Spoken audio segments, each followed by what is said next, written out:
Vaccines are life saving, protecting people, families, and communities.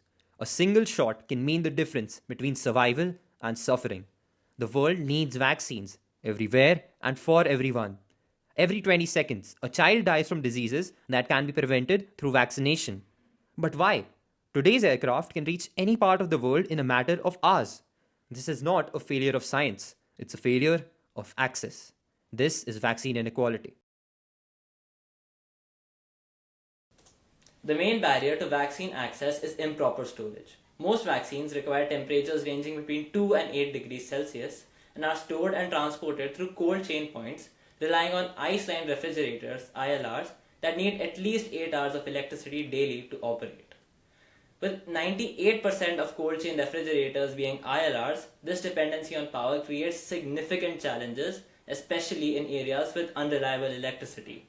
Similarly, vaccine transport containers also require electricity, further complicating distribution. A large proportion of the world's population, approximately 1.2 billion people, live without access to electricity.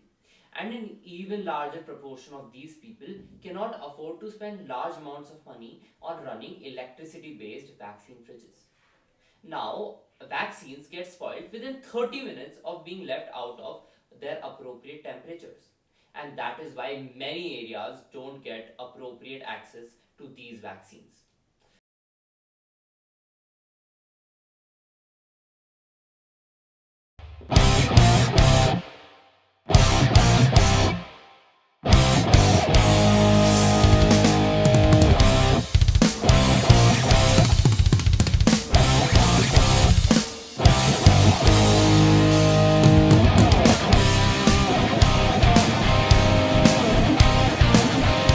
Using salts which have high dissolution enthalpy, we can create a temperature difference and thus heat flow.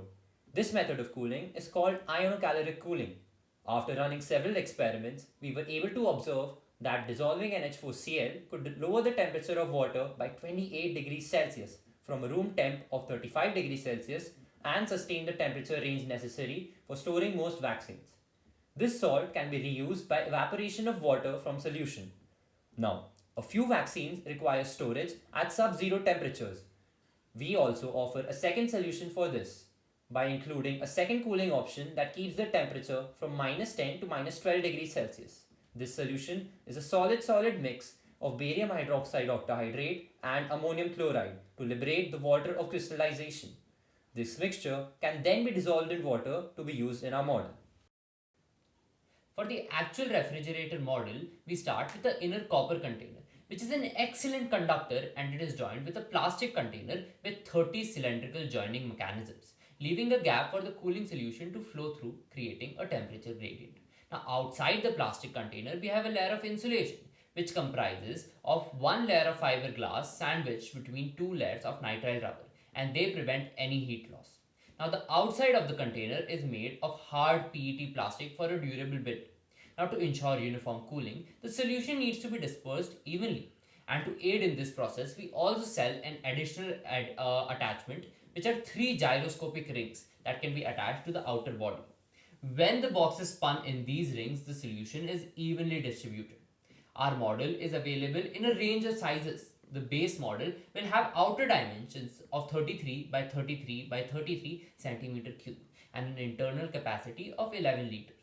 The base model uses one packet of salt along with 1 liter water per use. Our first target consumers are cold chain points, medical dispensaries, and healthcare centers in areas with either no or little access to electricity. Rural areas in many developing countries, including Southeast Asian and African countries, will be our main target geographical areas. ThermaVault is uniquely suited to war zones where access to electricity is limited and vaccines and medical aid are often needed urgently to treat wounded soldiers and civilians. We also intend to participate in vaccine drives ensuring vaccine distribution among underprivileged communities. The market for vaccine carrier technology in 2020 was $2.4 billion and is projected to reach $4.0 billion by 2031. Even if we can capture 1% of this market, we will have an incoming revenue of 24 million US dollars.